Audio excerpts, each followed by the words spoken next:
At the very bottom of our planet, the white continent of Antarctica challenges travelers to break away from their sunny beach vacations to experience something truly unique. Seabirds and penguins, whales and sea lions prove that life can exist and flourish in these extreme climates. When you make your expedition to Antarctica, you join a privileged and small group of people who have dared to embark on this journey. Cruises to Antarctica depart from either Ushuaia, Argentina, Invercargill, New Zealand, or Punta Arenas, Chile. Accessible only by expedition ships. In this video we uncover top 10 best places to visit in Antarctica. 10th, Weddell Sea. The Weddell Sea is located in the Arctic Peninsula. In 1956, a few scientific bases were established here, and since, have been trying to study the environment around the Weddell Sea, which can be an intriguing reason to visit. Wildlife flourishes here as there are about 250,000 Weddell seals, which are a docile species, and thus easy to observe, a lot of leopard seals, a non-docile species, and at least one emperor penguin colony has been discovered here. 9th, the Drake Passage. The vast ocean that spans from Cape Horn in South America to the South Shetland Islands in Antarctica is named after the 16th century English privateer Sir Francis Drake.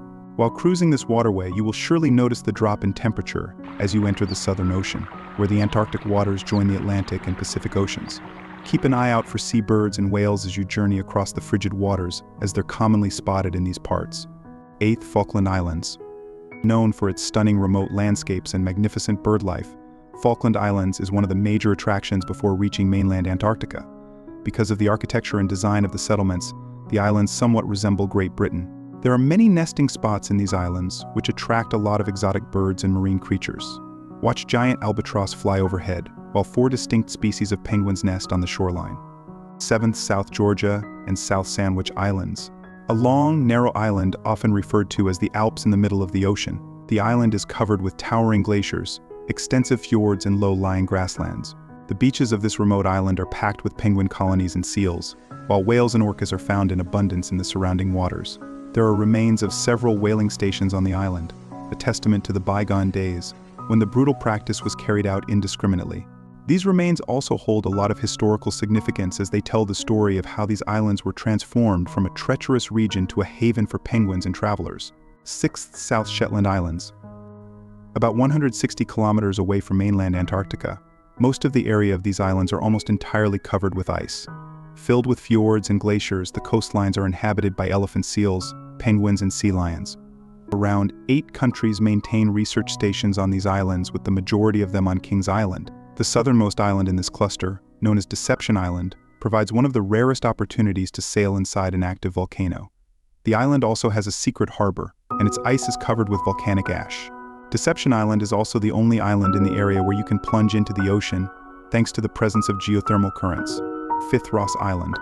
The largest ice shelf in Antarctica, with a thickness of several hundred meters, Ross Island is an extraordinary natural wonder. Home of 2 active volcanoes named as Mount Erebus and Mount Terror, this floating ice island is also historically significant. You can see the century-old cabins of famous explorers of the area such as Ernest Shackleton and Robert Falcon Scott. The island is also home to one of the largest scientific research stations on Antarctica, the McMurdo Station, maintained by the USA. The ice shelf is also frequented by several species of penguin colonies, and the surrounding waters bring a diverse array of aquatic species to its icy shores. 4th, Elephant Island. Located near the Antarctic Peninsula, Elephant Island is so named because of its elephant-like shape, and also because it is home to a large amount of elephant seals. For people who do not have the budget or time to visit South Georgia, Elephant Island is the perfect place to see enormous elephant seals. Watch out for the large beachmaster males as they battle for supremacy of the female harem. 3rd, Port Lockroy. A natural harbor in the northwestern shore of Wainki Island, Port Lockroy is one of the most popular places among travelers to Antarctica. The history of this harbor goes back to almost 100 years, when it was a prolific whaling station. The remains of the whaling industry is evident here, with rusted mooring chains and long lines of bleached whale bones. During the Great Wars of the 19th century, the British kept a battalion stationed here to deny their enemies the chance to land on Antarctica. Now it is a well-known historic site in Antarctica with a museum and a post office. 2nd, South Orkney Islands. Northeast of the tip of the Antarctic Peninsula lie the South Orkney Islands, which were discovered by American and British sealers in the 1800s, and once served as a base for seal and whale hunting, thankfully no longer the case. Today the islands feature 2 research stations, one operated by Argentina, the other managed by the British Antarctic Survey. Frigid, windy, and generally inhospitable, these magnificent islands which have ends of the Earth landscapes. As some put it, and a total of 0 residents are home to local mosses and grasses that date back some 4,500 years. Plus leopard seals, you'll see them lazing on the shore, and tons of penguins, including southern rockhoppers and chinstrap penguins. First, Macquarie Island. Macquarie Island is famous for its many penguin colonies. There are 4 types of penguins here, including the Macquarie penguin, the rockhopper, the king penguin, and the gentoo penguin.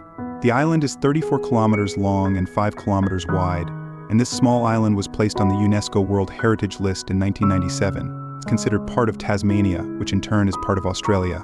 You need a permit to visit this island, which you can easily obtain as a tourist in either Tasmania or elsewhere in Australia, or even through the island's website. This is done to limit the amount of tourists on this island. If you like the video and want more videos related to these topics, please subscribe this channel and press the bell notification, and thanks for watching.